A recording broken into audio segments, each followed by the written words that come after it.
What's up, everybody? Welcome in. Appreciate you joining us here on InsideCarolina.com's Coast to Coast podcast, brought to you by Johnny T-Shirt. I'm Joey Powell. All right. Thanks for joining us. Here we are, Selection Sunday edition of the Coast to Coast podcast.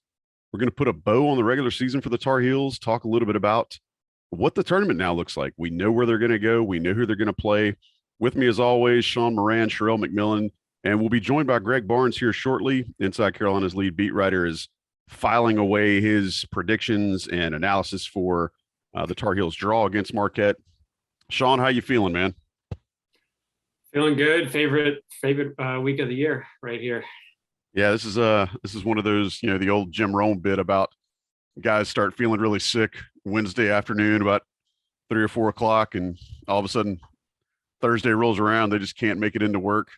Just don't feel really good. Feel like they're probably going to have to stay home. Sherrell, how you feeling, man? I'm good. Same as Sean. Thursday and Friday are my two favorite days of the year. Yeah, it's the remote gets to work out. All right, now that you can get games all online, you can watch them on multiple devices. Are you guys still at the place where you go multiple TV setup, or do you go iPad, Mac, or laptop and phone plus TV? How do you take in all of the gamey goodness on Thursday, Sherrell? I'm a traditionalist, so I just use the previous button on the remote. All right. Yeah. Well, see. Now you've also got the last 4 button, right, where you can kind of hit that last 4 and kind of surf through them, because there's nothing like watching basketball on true TV, right? Where else can you see San Diego State against Monmouth and then cut right back into previews for Lizard Lick Towing? I mean, that's programming if I've ever seen it, right? It's March. It's March. Absolutely, it's the madness. Sean, how are you? How are you going to watch the games, dude? Are you a traditionalist like Rel, or are you the guy that just wants all the screens?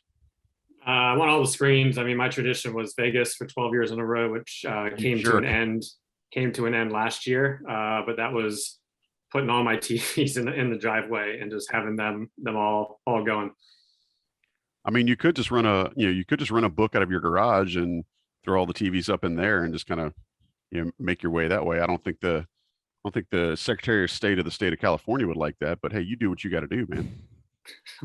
All right, boys. Well, North Carolina finished their regular season and conference play in the tournament in Brooklyn. They bowed out on Friday evening, to a Virginia Tech squad that, as a 7 seed, went on and won the tournament title.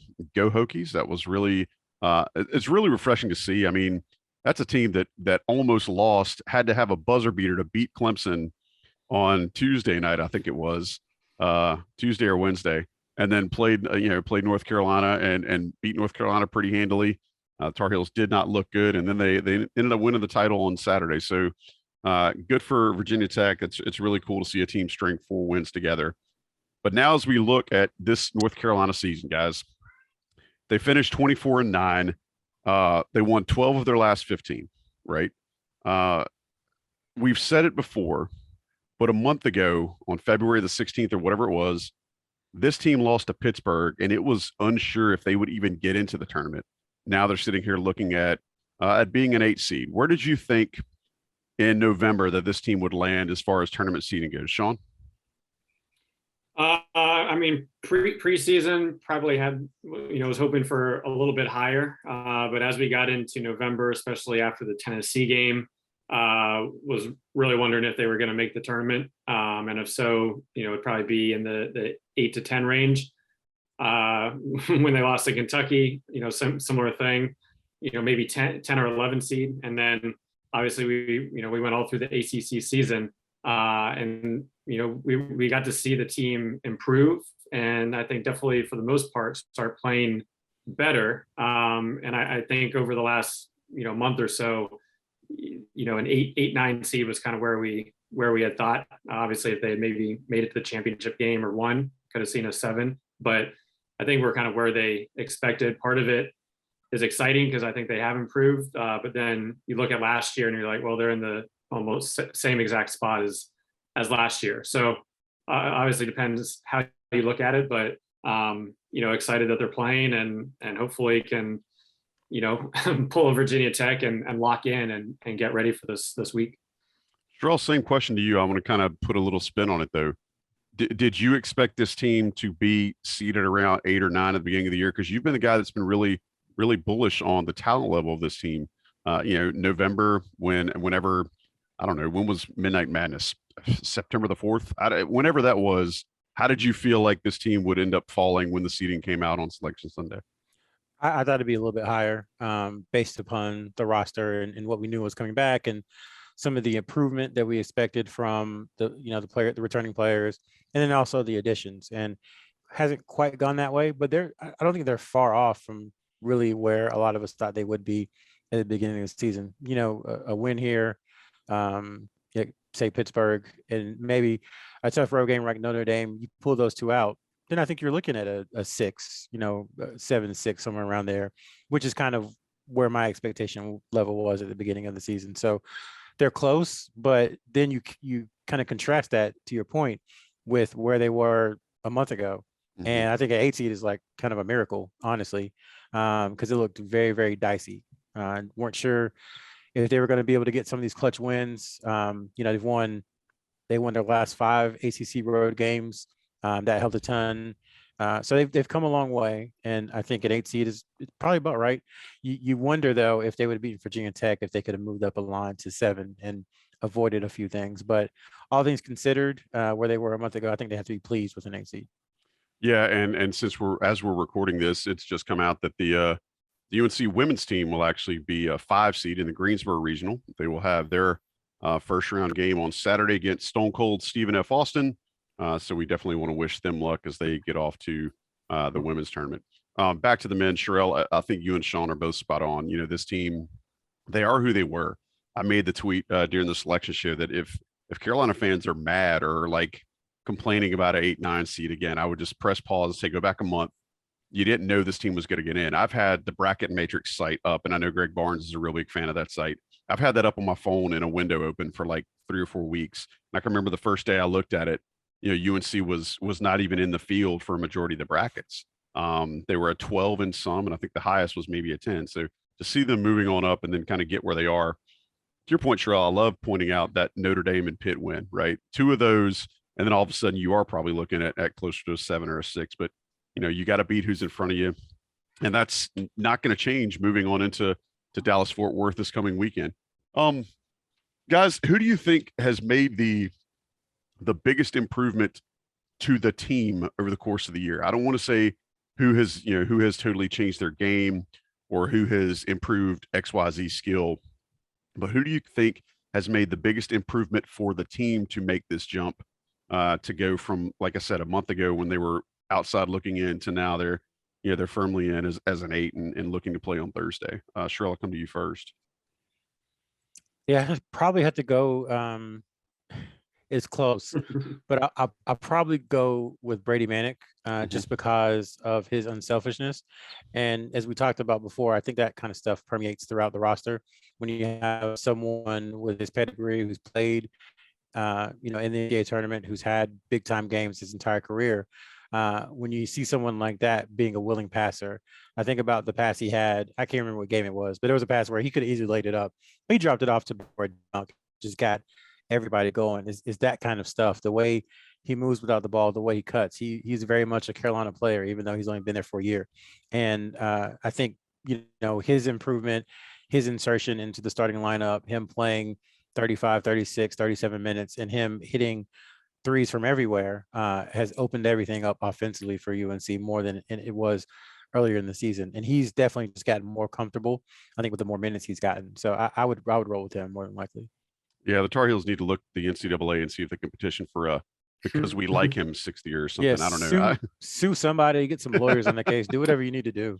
It's funny, and I know you'll appreciate this as a lifelong UNC fan, but Brady Manick reminds me of one of those guys that would have been a perfect asset to a Dean Smith team, because he's not flashy, but he fits into this roster so well, and you can't imagine him being removed from this roster, right? It seems like Dean Smith era teams had a lot of those guys too that were just fit into the hole really well, even though they weren't like this high flying or premier player. Sean, who would you like to say is probably the key player whose improvement has meant the most to this team? I was leaning Brady, but since Sherrell got him first, I'm going to go with RJ Davis. And I think, you can look at it in two different lenses. For RJ, you can go to the Duke game for how well he played, but he increased from last year to this year ACC shooting 29% to 41% while doubling his attempts. He struggled finishing at the rim last year, and now he's over 50% inside the arc, as well as being a lot more efficient and for the most part running the team well. Now we saw what happens when he's off. He was 1 of 10 from 3 in New York, and if that happens, this coming week against Marquette and/or Baylor, this will be the last time we're talking about UNC this season. So he's definitely improved significantly, kind of made that freshman to sophomore year jump, but still has some games where he's not firing on all cylinders. So it'll be important to have really him and Caleb step their games up coming up. I do think the team has improved largely as he has come along as the primary ball handler. I think things have become a little more fluid when he's primarily the one on the ball. I will say, these last 2 games of the ACC tournament, the starting backcourt, Caleb Love and RJ Davis for the Tar Heels, were 11 of 50 from the floor. And that absolutely can't happen. To your point, Sean, if we're talking about RJ that way, then the Tar Heels are probably going to have an early exit. I'm just the host here, but also want to mention Leaky Black's improvement. I don't, again, statistically, there hasn't been a huge jump, but if you look at just kind of the liability that he was for this team on offense, and even his off the ball defense at points in January, he just, I don't know if he was gripping or overthinking, but the way he now seems to fit with this team on both ends of the floor and has become a very reliable defender, I think speaks a lot towards this team's late season success. And we'll talk about Marquette here in a second, but I think he's going to have to step up pretty big against a guy like Justin Lewis, who I'm assuming that's who he'll match up with. And we'll talk about that in a second. Guys, is there a type of team you did not want this Tar Heel team to face in the NCAAs in the first round? I think there's certain Achilles heels that every squad has. Sean, what do you feel like is this team's oh crap when they look across and see them, see a certain type across the court against them?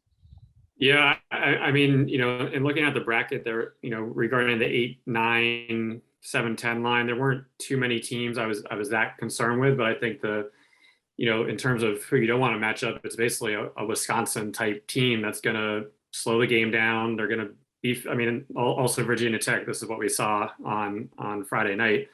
They're going to slow it down. They're going to be physical, very smart, a lot of off the ball movement. And, they're going to, kind of pick you apart. And I think that's, when we did this podcast last year, I almost, UNC would have got smashed by Baylor last year, but I almost would have preferred that game than the Wisconsin game last year, just because it would have been up and down, a little more loose. But look, if they can beat Marquette, I don't think we're going to be complaining about, the style of play is going to be up and down. So it was really that slower paced, physical, just really smart type of team that I did not want to see UNC matched up with early on. Sherrell, what about you? Yeah, I was thinking physical. 2 teams from Texas come to mind, Houston and Texas Tech, who play that kind of smothering defense, especially their guards are really good at limiting penetration. And, we've seen that when guards at times, not all the time, when guards really get into RJ Davis and Caleb Love, it's a little more difficult for them to turn the corner. And that really hurts North Carolina's offense overall, because they have to take some difficult shots. And then it feels like once they start taking difficult shots and not making them, it can spiral. So those type teams, I guess not dissimilar from what Sean said, teams who like to grind, who slow tempo, who aren't afraid to use all 5 of their fouls throughout the game, each player. That's the kind of team that I think North Carolina would have had trouble with. But to Sean's point, Marquette doesn't seem or doesn't appear to be that kind of team. I can't say that I'm a Marquette expert or that I watched them a ton, but just looking at their numbers, that's not them. Yeah, sitting here, Marquette is 26th in adjusted tempo, and I know, Sean, you love stats like that. The Tar Heels, I think, are somewhere in the late 30s, upper 40s. I'm sorry, the 32nd. Sean, how do you feel like a tempo team will cater towards this North Carolina roster, especially in the first round. I mean, I love it. The only concern is, from a depth perspective, Marquette's going to play 9, 10 guys. UNC, they played a few more during the tournament, but I could see them quickly going back to the starters and maybe one guy off the bench, which, I think should be fine for that game. But, if it were to go to 2 games, I could see that being a factor. But I'd much rather be up and down. You're going to get some easy baskets, and you're going to have the ability to attack and hopefully get open shots a little bit more. Well, while you were giving that phenomenal answer, Sean, we were joined by Greg Barnes. If this was the Inside Carolina Live radio show, I'd have a really strong Snoop Dogg, Dr. Dre G-Thing drop here for you. But since this is not radio and I do not have such an awesome soundboard, I'll just welcome in Greg Barnes. Greg, welcome back from Brooklyn. We just started talking about the Tar Heels playing against Marquette in the first round in Fort Worth. What can you tell us about the Marquette Golden Eagles coached by Shaka Smart from the Big East? Well, I think that the main thing is with a new coach in tow, which Carolina is familiar with that. It took Marquette a little bit of time to kind of find their rhythm. And if you look at what they've done in conference play in the Big East, they've been really good. They lead the league in effective field goal percentage at 54%. They're second in the league in 3-point field goal percentage at 37. They lead the league in defensive 3-point field goal percentage, 31.1. And then they also have done a really good job of forcing turnovers by way of steals. That they lead the league there, converting steals at 12% of the possessions of their opponent. So as the season has gone along, their stats have gotten better. And I think a lot of that is because, when you got a young guy like Justin Lewis, was a little tentative early in the year. But if you happen to watch some of his later games, he's looked really good and has really kind of come into his own. And so I think Shaka's done a good job with this team. It's not an elite team by any stretch. They're not a very good rebounding team, but they play hard and they're good on both ends of the court. And I saw the stat that CBS threw up earlier. I think historically the 8-9 game since the tournament expanded to 64 teams back in 1985, like the 8 seed has won 50.7% of these matchups. So this is going to be a toss-up. I think there's some things that work in North Carolina's favor, and then there are going to be some things that are going to be a challenge, but that's what you expect in this type of matchup. Well, we appreciate you joining us, and it does sound like, this Marquette team, they've had their highs and lows just running down, looking at their schedule, 19-12 coming in. I think they were the 38 seed maybe overall. They beat Villanova twice, who, we've all seen Villanova's strong team this year. I think they just won the Big East tourney. They did lose to DePaul and lost to Creighton 3 times, which I still get a little bit of a twitch when I talk about Creighton. But they also beat Illinois, but I'm going to kind of throw that out. They beat Illinois without Kofi Coburn, so it's a little different. But Justin Lewis is a guy that you mentioned, Greg Barnes, coming in averaging 17 and 7. Sherrell, is that the guy that Leaky Black's going to be assigned to? That is a great question. We thought that we knew who was going to be assigned to Paulo Banchero in that first game, and it came out it wasn't that person. So I think Hubert Davis might have a trick or two up his sleeve. But Leaky can really guard 1 through 4 pretty much in college basketball. So I think he will be used as needed. Maybe he starts on Lewis, and if someone gets hot or someone gets going, then he'll switch on to him and they'll figure things out. But I think this team, in my opinion, has been much better defensively, maybe Friday notwithstanding at certain times, especially when it comes to more athletic players and some of the matchups that have been difficult for them. They haven't let it get out of control. They've kind of managed it. So maybe that's something that can happen with Lewis and a couple other players from Marquette. Sean, have you had a chance to see Marquette play this year? I have, not watching all their games, but definitely caught a few. I mean, I didn't think they were going to be a tournament team starting the year, just given who they lost and the coaching change. I think, a few things. It'll be interesting. I think for sure Leaky will start on Lewis, and from a matchup perspective, from a four, the first thing you look at is the four. How's that going to be? And I think for the most part, we should be fine with Manick guarding another stretch four. They have a great shot blocker down low, but he's raw.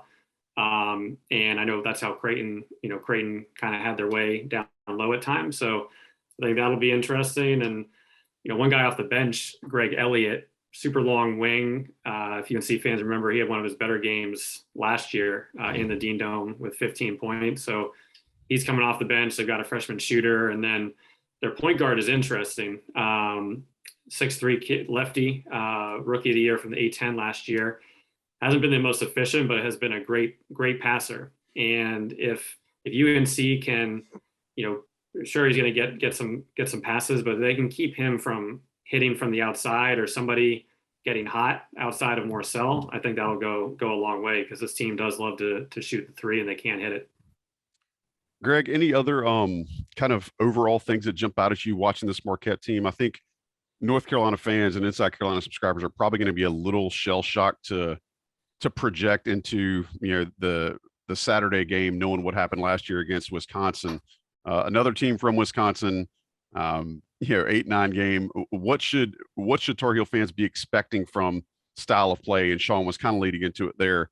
Just your overall synopsis of what to expect out of Shaka Smart's squad. Are they a great rebounding team? Do they shoot really well? Tell us what their calling card is. Well, let me start with this. The more I look at what happened to Oklahoma last year, the more impressed I am that Porter Moser is 18-15 and was able to beat Baylor last week, because Kirk Queth, who is a center that's coming off the bench a lot for Marquette, he played for Oklahoma last year. So you got Brady Manick, you got Queth, who's the center, you got Alondas Williams, and yet Oklahoma here is 18-5 and had a pretty good year. So that's silly to me. But Marquette is because they're not very big, and that's one of the things that I think is interesting when we start talking about who guards Lewis. He's a good player. He's not a great athlete. So I really think when you look at what Marquette does, they'll play him at the 5 some.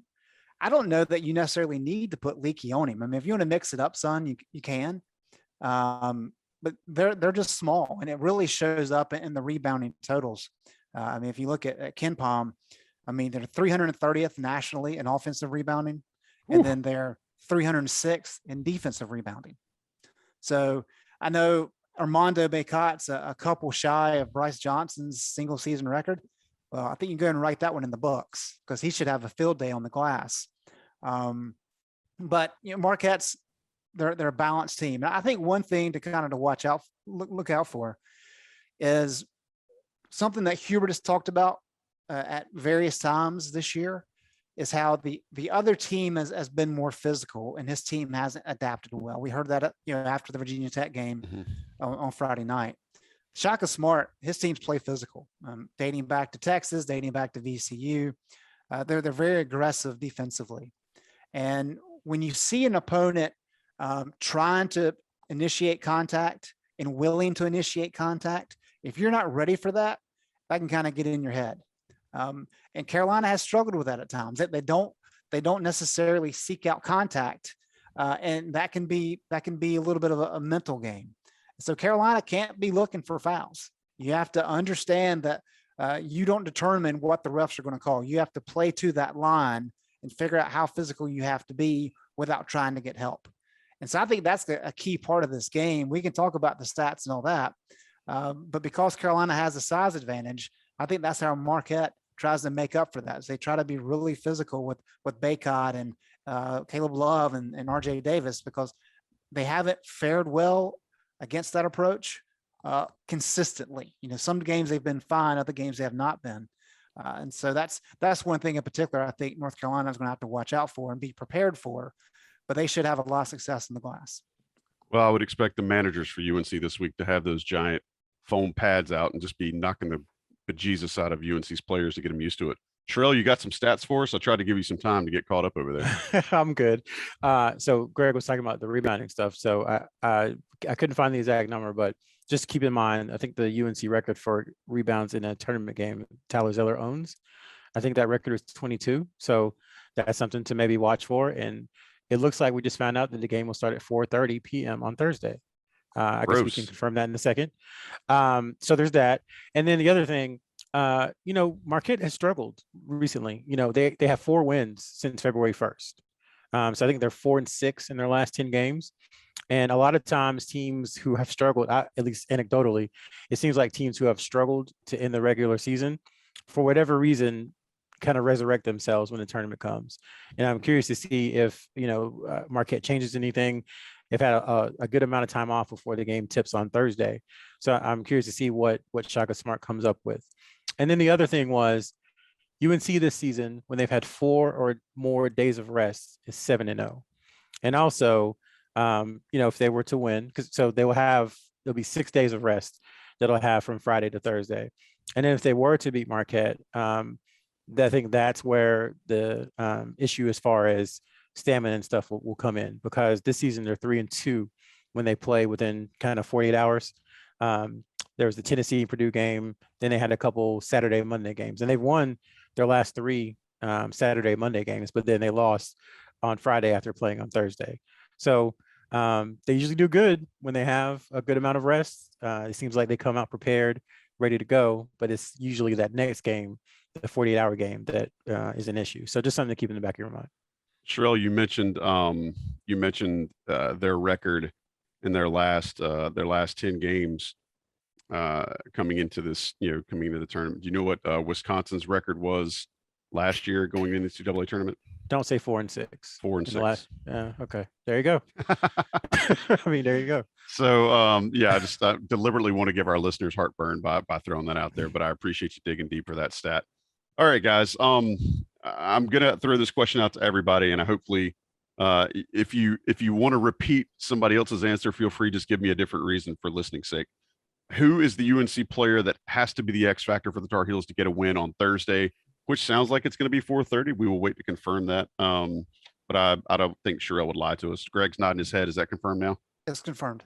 All right. So 4:30 on Thursday in Fort Worth against the Marquette Golden Eagles. Sean, who's the X factor that has to play well for the Tar Heels to get a win? I mean, everybody has to play well. I'm gonna go with Leahy Black. You talked about him, Joey, in terms of improvement. If Shaka's watching the Virginia Tech tape, I mean, I think they showed the blueprint on how to try to defend and beat Carolina, and they were really physical. They tried to wall off the paint, and they basically did it by taking the guy who was guarding either Leaky or Puff, and they put him as a safety in the middle, or they had him coming down to double team Armando, and then they were able to recover to the shooters. You can think of those 2 threes that Leaky missed in the first half, both good looks. I thought the first one was going to go down, but they were basically saying, hey, if we're going to give something up, this is going to be it. Leaky made them pay at the Dean Dome the first time, but if Marquette's doing the same thing, going to need him to step up, because Virginia Tech made life very tough for everybody else with the double teaming on Armando, and at the same time for Puff Johnson to come in, he's going to have to, that 5th option on offense is going to have to show something so that it can take the pressure off of everybody else. Greg, same question. I like where Sean went, kind of saying whoever the 5th option is has to do something. What about you? I think it's got to be Caleb Love, just in terms of he has not shot the ball well away from home. In his last 16 games, in North Carolina's 16 games away from the Smith Center this year, shooting 32.2%. In his last 5 games overall, he's shooting 24.7 from the floor, 26.2 from the 3-point line. So not only has he struggled away from the Smith Center this year, he struggled over his last 5 games. And Carolina is not going to win any games in this tournament unless Caleb plays well. He doesn't have to play great. I mean, he can be a volume scorer, which is what he is. But he can't go 3 for 17. That's not going to get it done. And so I think he's got to play better than he has been, and he's got to be solid. And that extends to, taking care of the ball, doing a good job with assists. We know that it's 13-0, I think Carolina is, when he has 5 or more assists. Yep. All those things kind of work together. When he's hitting shots, it filters throughout his entire game, and he plays better. But when he's struggling to score, he kind of gets into a mindset where he forces things, and that can't happen for Carolina to have any kind of success. I want to kind of stay here for a second. Hang on, Sherrell. I'm going to ask you the same thing, but Greg, I want to ask you here. If Caleb goes 3 for 17, the Tar Heels can't win. What if he goes 3 for 10? Right? Because I look at that as like 7 less empty possessions. Do you feel like that's a little better, even if he's not getting the volume of shots up? Do you feel like that's a better line for him? Yeah, potentially. And he does a good job. Part of it too is if he's 3 of 10, but he's going to the line for 10 free throws, he'll take that because he's a great free throw shooter. But he just kind of gets into a mindset where if things aren't going right, he kind of forces some shots, takes some bad shots. It's almost like he's trying to draw fouls without actually seeking contact. I mean, the play at the end of the first half the other night. Yeah. He didn't get touched, I don't think. I mean, he may have got touched a little bit, but he was looking for the foul. Instead of worrying about scoring, he was trying to get the foul. And you can't do that. And I just think when he's not taking as many shots and he's trying to facilitate more is when this team really thrives. It's fine to hand him the ball in clutch time when you need him to make buckets, because we know he can do that. He's excellent at that. But for whatever reason, when the game's not as stressful and there's not as much tension, is when he kind of gets a little bit aloof, and that's not good for Carolina. Nice use of the word aloof, by the way. Sherrell, who are you going to say? Yeah, I have to go with Caleb too. That's been the conversation the entire season, is that anyone you ask in September, October, November, it was, how far can North Carolina go? And the answer was, as far as Caleb Love can take them. And that's changed a little bit. It's more like they can go far as long as Caleb Love is playing well, because Armando Bacot is kind of carrying them alongside Manick and the rest of the starters. But I have to go with him. And it's interesting because his shooting numbers are down, but his overall, I guess, point guard play or feel to me is better. Like, you just look at his stats from the last 5 games, or look at the last 4. I'm being selective to make a point. But in the last 4 games, 3 assists, no turnovers, 5 assists, 1 turnover, 5 assists, 1 turnover, 4 assists, no turnovers. So he's playing a good floor game. His shot just isn't falling. So the hope is that with, a little more concerted effort to continue to get his teammates involved, continue to drive and dish, that will open things up for him. So he's not taking as many difficult shots. That's the issue with him, is that some of the shots he takes and hits and misses are just so hard. They're step back threes from 23 feet over a 6'5" defender, and he manages to make them. But just imagine, if teams had to play off him because they knew that he was going to get into the lane and pass like he's been doing some, that makes it a 19-foot jump shot or a 20-foot jump shot.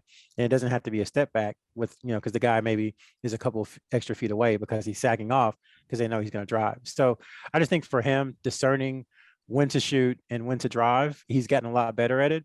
And if he can harness that and do it a little bit better, I think North Carolina, can make some noise in the tournament. Well, and this is where I'm going to be a good host and prop you and Greg up here. When you're both talking about, as Greg mentioned, Caleb being such a good free throw shooter, your example there of getting a 19-footer instead, a 19-footer is a lot more likely to draw a slap on the elbow than a 23-footer is when you're stepping back away from your defender, right? I think you guys are both really onto something there. All right, is there anything else you guys want to talk about this 8-9 matchup? I am reticent to mention what happens if the Tar Heels win because we saw what happened last year, but for the sake of this show, and since there won't be another one in case they do advance, Sean, give me a reason the Tar Heels can and cannot beat Baylor, and I'm going to get all 3 of you with the same question. Cannot beat Baylor because their legs will be tired from a game against Marquette, and they'll have trouble matching up offensively, especially at kind of the four spot. In terms of why they can beat Baylor, I mean, they got lucky with the 1 seed that they were slotted with. I'd also rather be playing Baylor than Kentucky in the second round. I think LJ Cryer, he's been injured for February. That's a big loss. They're not very deep. Great defensive team, but I think they'll like to, the tempo will be up there. And I think, UNC could definitely play with them. It would just come down to can they hit shots. I don't think Baylor's going to go 3 for 20 or whatever they did against Oklahoma again, but I do think that UNC could match up with this team. And once again, this is a team won the championship. They lost a lot of pieces, came together pretty well, but they're still inexperienced in some key positions. So I do like the matchup if they can get there. But my concern would, maybe it's like I think it was 2013. The 8-9 UNC takes care of Villanova, gives Kansas a game for a half, and then it's a blowout the second half. But we'll see, and I think it could go either way if they can get there. All right, Greg, I'm going to modify this question a little bit. Tell me why North Carolina has no chance against this Baylor team. Oh, gracious. That is a tough one. I think Baylor, Sean hit on a lot of good points there. I think Baylor is a team that's just very well balanced. They're very good on both sides of the ball. And I think when you start talking about some of the injuries that they've had, that benefits North Carolina. But I think they're very good offensively. And whether, some of the freshmen, Kendall Brown's been very good. Flagler's been good at the guard position. I think it's just a challenge 1 through 5 to be able to match up. And the fact that they're able to go deep, even though they've had some of those injuries, is a problem. But with the length and athleticism that Scott Drew likes to play with, we've seen that pose problems for North Carolina. And I think that could be an issue for the guards. If North Carolina, is unable to have good guard play, which has been a problem because Baylor forces turnovers about 1 out of every 4 possessions, it could end up being a long day for Carolina. Sherrell, tell me a reason the North Carolina can shock the world and beat Baylor if they advance that far to get Baylor in the second round. Armando Bacot. I think it's another situation where the other team has one viable option to defend Bacot. And if that viable option gets in foul trouble, there's really nothing they can do. So that's the situation where, if you're North Carolina, you go in, you try to get Thamba in foul trouble immediately, and then you pound the ball into Bacot. I actually think this is a game North Carolina would hope to slow down. I think this is a game where North Carolina would be very intentional in their half-court sets. I think they would, like I said, pound the ball to Bacot, run lots of pick and roll, and then hope Brady Manek hits a 2 or 3, hits a 3 or 2, hope that Caleb Love is on, and then just kind of go for there. I think that's the key, because honestly, this season, I think North Carolina's half-court offense has been pretty solid, which is a change from what we're used to the last few years, where a lot of it was, trying to get stuff in the up-tempo game. So that's kind of where I'm at, is that if Armando Bacot has a great game, if he can get Thamba in foul trouble, if in this theoretical situation, if they were able to beat Marquette, I feel like it's jinxy just even talking about it. That's I if wanted to that get were that to happen. Yeah, I think that's why they would win, is Armando Bacot. Yeah, I want to make sure I get that caveat out into the world, because the basketball guys do not light expectations. See also what I said about UNC hosting Pitt back in the Smith Center earlier this year. Something the basketball guys do like is Johnny T-shirt. They love Johnny T-shirt. They love the gear that Johnny T-shirt has. They love the selection. They love the prices. They love how quick Johnny T-shirt ships to you. They love the friendly customer service in case you go into the store there on East Franklin Street. They love that Johnny T-shirt gives Inside Carolina premium subscribers an extra 10% off their order, and they're great prices already. The basketball gods love Johnny T-shirt. Inside Carolina subscribers, listeners, friends of this show should also love Johnny T-shirt. Johnny T-shirt has been alumni owned and family operated for quite some time. They are huge fans of ours here at Inside Carolina. They help support this podcast, and we want you to support their business. So go check them out right there on East Franklin Street in Chapel Hill, johnnytshirt.com. Take a quick break. We're going to let the national guys come in here, run some advertisements. And then we're going to talk about the bracket as a whole, because you care about bracket talk, bracket. But what we're not going to do, we're not going to tell you who we think is going to win, because you don't care. All right. We'll be right back here on the Coast to Coast podcast. All right. Appreciate you guys sticking around on the Coast to Coast. I'm Joey Powell. With me, as always, Inside Carolina's own Sean Moran, Sherrell McMillan. Tonight, we've got a treat, and Greg Barnes has made a gracious appearance fresh off his trip back from Brooklyn covering the Tar Heels. Boys, let's talk about the bracket as a whole. And because hashtag don't be bracket guy, and nobody cares about your brackets any more than they care about your fantasy football team, we're not going to do it that way. what we are going to talk about is what this bracket looks like. Who you guys think have favorable draws? Who you think couldn't do some damage? But I don't care who you think's going to win.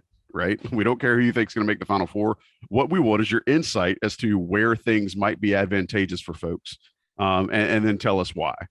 So first things first, Sean, I'm going to go to you, and I promise you, if you start talking about Fullerton, I'm going to lose my mind.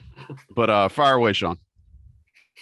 No, I'm not going to talk about Fullerton this year, and there's not, in terms of upsets, the big ones. The team I do like is Colgate, but I think they'll be able to play for about probably 30 of the minutes, maybe a little bit longer before they kind of give it up, similar to what they did last year. But I mean, those guys can shoot. In terms of the brackets, I think Kansas got a fairly good draw as a 1 seed, but I do think as another upset.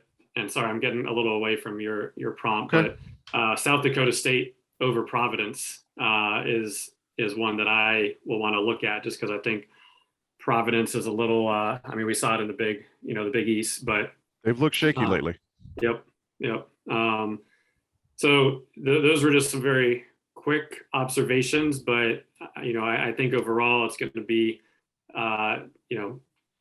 there's a few good teams, and then outside of that, you can make a case for a lot of teams to advance. But those are just kind of a few of the upsets. And then if it does happen, Gonzaga Memphis in the second round, would love to watch Jalen Duren matched up with Chet Holmgren or Drew Timme, just from kind of a talent matchup. Yeah, that's an AAU matchup's dream right there.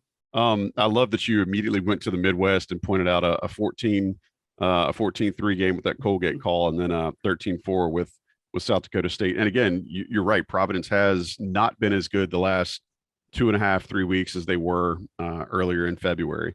Although beware, sorry, I also have a bias against Wisconsin, so I feel like I'm always picking them to get upset. So they'll probably advance to the Elite Eight this year after getting knocked out early in the Big Ten. Few things burn as hotly as your hatred for Big Ten basketball, sir. We are well versed in that.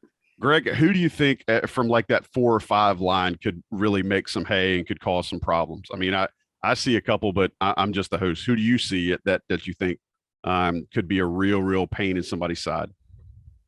I've watched a lot of the West Coast basketball. Just kind of like football season. I watch a ton of the late night Pac-12 games just after work, and I've kind of done the same this year. So I really like the Gonzagas and the St. Mary's. I think St. Mary's is scrappy. I think they're in a tough bracket. I think they can give UCLA a run for the money, although I do think UCLA is playing a little bit better here of late. That's a good one. And then I kind of agree. I think Providence is a good team, but I think Iowa's so explosive offensively. That's going to be a tough matchup, and I think either one of those teams could give Kansas a little bit of a run. I know Kansas is playing well, and they have athletes out the wazoo. But I think one of those teams can maybe push Kansas. And then in terms of the other bracket, let's see here. Houston, I think they've got so many injuries. I think a 5 seed is asking a lot of them. And so maybe that sets up well for Illinois. I don't think either of them have any chance with Arizona.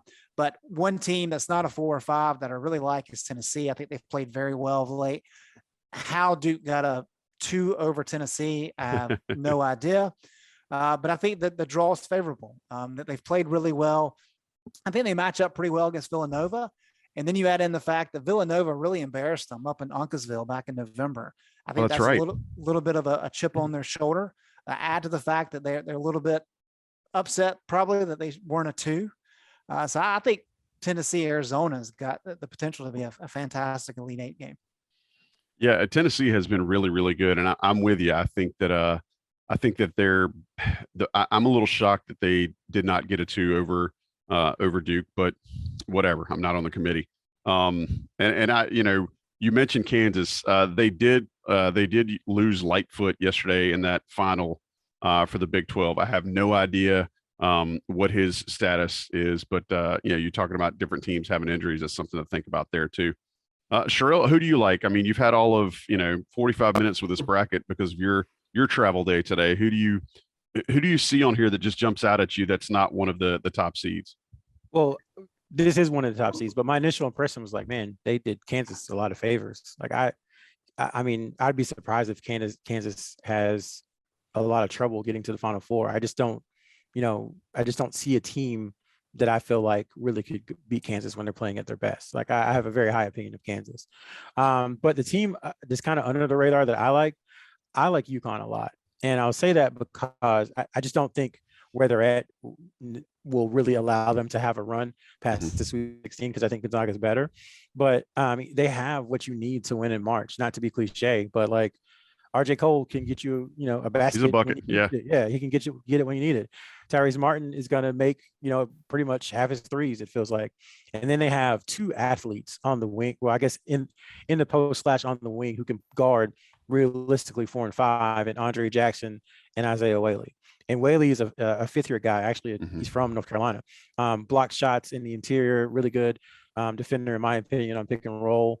And then Andre Jackson is the best athlete that people just don't know of. And he's explosive. So I think UConn has all the pieces. They've been, I don't want to say up and down, but they played in the Big East. They beat Villanova. They had a big win. Gosh, that was in November. They beat Auburn in like, might have been 2 overtimes or 3 overtimes. Yeah, it was like a 115 to 110 game or something like that. But I think they have a lot of talent. Now they have lost a couple of guys, but those 5, I think UConn has tools to make a run. It's just that they're a 5 seed, so even if they were able to knock off the 4, then more than likely they play Gonzaga in the Sweet 16, and I don't think they're going to be able to beat them. But that's who I'm looking out for. All right, guys, which seed between 1 and 3? So if they're in the top 3 lines in each quadrant, which one do you think is most likely to bow out the soonest? Sean, you've had the most time since your last answer. I'm going to hit you with this one. Ideally, it's a 2 with Duke on that one, but I mean, you got Purdue, Wisconsin, Texas Tech as a 3s. I think they could. I'd say Texas Tech and Wisconsin are the most ripe. Actually, I mean, all 3 of them. So definitely going with the 3 seeds on this one. Out of way to way to hate the Big Ten no matter what. I love that you're standing with your principles. Greg, who do you feel like is the most vulnerable of any of the top 3 seeds? I think Duke's up there. I haven't really been impressed with anybody in the ACC this year, and Duke's certainly part of that. The fact that Carolina and Virginia Tech handled them the way they did the past couple of weeks, I think it's a little bit troubling. Especially, I mean, Davidson's good. I mean, Texas Tech is great defensively. I know Alabama's kind of fallen off. The other one I think is Purdue. And some people probably think I'm crazy because they're so good offensively. They are not good defensively. And that's really a liability for them. We were talking about on the board earlier. Sherrell's pissed because you just jumped all over his answer, by the way. But we talked about the 08 and 09 Carolina teams. But, they're just happy to outscore people. Well, yeah, they did. But they were actually pretty good defensively, especially in the tournament. Even during the regular season, they were okay. Purdue's not okay. Purdue's actually bad defensively. And if they're not hitting everything they throw up, some of these teams could surprise them. I mean, I think Virginia Tech would be a tough matchup for them in the second round. I mean, Murray State and San Fran are both good teams, although I think Kentucky will be able to advance. I just think there's a lot of work for Purdue to be able to get to the Elite 8. Sherrell, which one do you think is the most likely to get caught slipping early? Yeah, I was going to say Purdue as well for that very reason. And if you look at KenPom and adjusted defensive efficiency, these are the worst teams in the field. Ohio State, Montana State, Georgia State. So that's a 7, a 14, a 16. Texas Southern, Richmond, Yale, Purdue. So Purdue is by far the highest seed. Wow. And they're ranked 100 in adjusted defensive efficiency. So I feel like it's a little easier to play defense in the tournament than it is to play offense because there's pressure on all those shots. And we've seen many a time in the last couple of weeks what pressure can do to people when it comes to shooting. So I worry about Purdue. And also when one of your best players can't be on the court defensively at certain times because they're going to isolate them in ball screens, then, that takes away some of the advantage you have. So I'm saying all this and Purdue's going to go to the Final Four, but they seem very ripe to me for an upset. Joey, can I riff off this just for a minute? Yeah, man. It's your show. You do what you want. You're the guest here. So defensively, looking in the East region, of all the at-large teams, Carolina is number 3 in terms of worst adjusted defensive efficiency. Purdue is all by themselves, but then it's Carolina and Wyoming who's kind of next in line. There's 9 teams in the East that are top 50 in adjusted defensive efficiency. A lot of really good defensive teams. Carolina has played 4 games this year against teams that are ranked in the top 50 adjusted defensive efficiency. In those games, Carolina has shot 43.4% and 47% from 2. It's not a promising stat there for Carolina. Granted, one of those teams was Duke, and we know what they did in the second half at Cameron. So if that continues, then they're okay. But in the other halves, I mean, even the first half at Cameron, they shot 38.9%. So they didn't exactly shoot the ball very well. So I think that's going to be a key challenge for North Carolina in this bracket, because, I mean, all these teams, I know some of this is a little bit skewed because of the conference you play in. I mean, St. Mary's really a top 10 team defensively nationally. Probably not. They're still really good. But I think there are a lot of teams in that bracket that are going to make it very difficult for North Carolina, and their offense is not going to look as good. And it may not be because, as Sherrell said, may not be because they just crap the bed offensively. It's just because they're playing a lot better opponents on the defensive side of the ball. Whew, well, you take that and some roll aids and you might feel a little bit better, folks. That's why we bring Greg on, is to make sure everybody's expectations are completely leveled by the time we end recording today. All right, guys, last question. We'll get out of here tonight. Who's the one team with the lowest seeds you think can make the Sweet 16? I think every year, you get somebody just out of the blue. You get a what was it, Norfolk State? I think who was it a couple years ago from they were green and gold. That's why I keep coming back to Norfolk State. But somebody a while back made the Sweet 16. You've seen what Loyola Chicago did recently. There's always this George Mason. Is that, you going back that far? I'm not going to 06. I know George Mason clearly. God, it was one of those. It was a team based out of Kentucky that wore green and gold. But somebody can correct me by the time the show is over. Who is your lowest ranked seed that you think can make the Sweet 16? Greg, I'm going to stick with you here since you wanted to riff on the last one. Oh gosh, let's see here. Just looking. Take your time, man. It's all right. New Mexico State is a team. I think they're pretty good. I do like San Diego State just because they're so good defensively. I don't think they're good enough to be able to beat Kansas. So let's see here. How about, I don't know, I'll go Virginia Tech. I think they can make a run. They're definitely hot. I think there's something 11 to that. seed. I mean, let's go with them. All right. I think that works. I mean, you've always seen what hot teams can do, and it's always about, who gets hot this time of year. Sherrell, what about you? I'm going to stay. And if they win in the first 4, I think Notre Dame could do it. When you start putting together the pieces that typically are successful in March, they have those. They have kind of a budding superstar. They have the experienced point guard. They have the stretch big who can shoot. Their question is just, when teams are physical with them, can they handle it and can they play through it? But they are definitely capable. Whether or not they do it, we'll see. But I'd watch out for them. But of course, they have to win in the first 4 on, I guess they play Wednesday. That's true. They will be playing against Rutgers, which feels like a pretty good TV matchup there for folks who are going to be watching that early. Cleveland State, guys, and that's not who I was talking about. It was 1986. Who am I thinking about? They were like a 13 or 14 seed that made some hay a while back, and it was not George Mason. Middle Tennessee State beat Michigan State, but I don't think they made the Sweet 16. No, they lost their next game. Florida Gulf Coast. You talking about Florida Gulf Coast? No, it was not. Dunk City. Anyway, I'll figure it out. Somebody will tell me on the boards and make me look like a total moron. So that's fine. Sean, what is your lowest seed to make some hay in the tournament? Realistically, show some, even though I'll show some ACC love with Greg's Virginia Tech answer at 11, or potentially Miami at 10. Just given I think they have a pretty good first round matchup with USC. In terms of throwing some longer shots out there would go New Mexico State as a 12 seed, and then Chattanooga as a 13.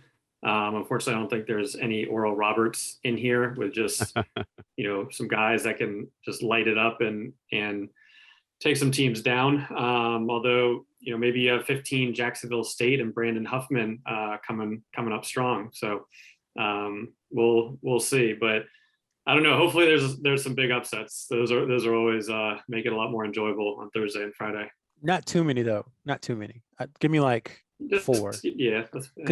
Because then I don't want the next weekend of basketball to be ruined by 14 Like seed or the something. Abilene Christian beating Texas and then just laying an egg, Right. dropping like 30 the next day. After I spent an hour last year talking about how much I like Texas. Yeah, I'm not over that yet.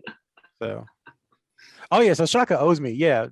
Carolina needs to beat Marquette because I went to bat for him despite having a bad season last year, and they were out in the first round. And that's important, right? Like what do these coaches owe Sherrell? That matters in the grand scheme of things. And I appreciate you. 100%. All right, boys. We're going to put a wrap on this. I still can't figure out. It's not Murray State, even though they did. I think they made a Sweet 16 at some point. This is going to perplex me forever. And if I can figure out who it is, maybe they didn't make the Sweet 16. Maybe it was just somebody that won a couple of games from like a 14 seed. But I distinctly remember they were wearing like green and gold, and I feel like they were from Kentucky. But whatever. We should find some kind of IC merch to give somebody, whoever can respond to your question first. We got to give them something. We'll make that happen. We will. If you're listening this late in the pod and can figure out who I'm talking about, post it on the message board where this podcast is posted at me, and I will make sure that that our IC mom, Michelle Hillison, gets you something with some IC swag of some description. But guys, I really appreciate it. It's definitely going to be some fun watching once things get started Tuesday night, and then in full throat on Thursday. Tar Heels again, 4:30 from Fort Worth. Or I guess what are they playing in? They playing in TCU's arena, Greg? That's a good question. They are playing at, I've got it right here, Dickies Arena. Yeah. Does that mean you got to show up in some Dickies and like a work suit? What's they're gonna crit walk to center court? What's happening? I think Conference USA or somebody was playing their tournament this weekend. Gross. All right. Well, either way, Tar Heels 4:30 against Marquette, 8 versus 9 seed. Winner of that game will play the winner of Baylor and Baylor. Who's Baylor? Baylor's got Norfolk State, the aforementioned Norfolk State. How can I forget this, guys? It's late. The daylight saving time has absolutely butchered my brain. I need to get out of here. But for Sean Moran, for Sherrell McMillan, for our special guest Greg Barnes, who we infinitely appreciate jumping in tonight and offering his wisdom as we talked about your preview of the NCAA tournament. I'm Joey Powell. Thanks to Johnny T-Shirt for sponsoring, to John Siegley for producing and making this happen. Make sure you like, subscribe, rate, and review us. All that good stuff. We really appreciate it. And remember, don't be bracket guy. Nobody cares who you picked. Nobody cares which upset you called, especially if you have 38 brackets entered. Of course, you're going to get some right. Nobody cares. But enjoy your tournament. We will catch you next week. Same time, same place here on the Coast to Coast podcast on InsideCarolina.com.